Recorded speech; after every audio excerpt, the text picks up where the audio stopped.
আজকে আমি নানান রকম শীতের সবজি দিয়ে তৈরি করব চাউমিন।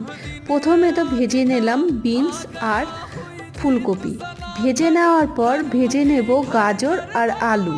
এইভাবে ডিম ছাড়া সবজির চাউমিন একবার তৈরি করে বাড়িতে খাবেন, দেখবেন খুব ভালোই লাগবে।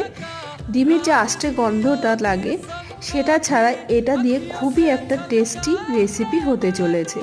আপনারা পুরো ভিডিওটা দেখুন। তেলের মধ্যে এবার দিয়ে দিলাম পেঁয়াজ কুচি, সামান্য একটু নুন দিলাম, তাতে তাড়াতাড়ি ভাজাটা হয়ে যায়। দিয়ে দিলাম লঙ্কা কুচি, দিয়ে দিলাম সামান্য একটু আদা কুচি, আর দিয়ে দিলাম ভাজা হয়ে আসলে পেঁয়াজটা টমেটো কুচি দেয়া হয়ে গেলে তারপরে সিদ্ধ করে রাখা চাউমিন আর মটরশুঁটি একসাথে সিদ্ধ করে নিয়েছিলাম সেটাই দিয়ে দিলাম, আর ভাজা উপকরণগুলো সব দিয়ে ভালোভাবে নেড়ে চেড়ে দিয়ে দেবো ধনেপাতা কুচি। এটা দিয়ে দারুণ টেস্ট লাগবে। আজকের মতো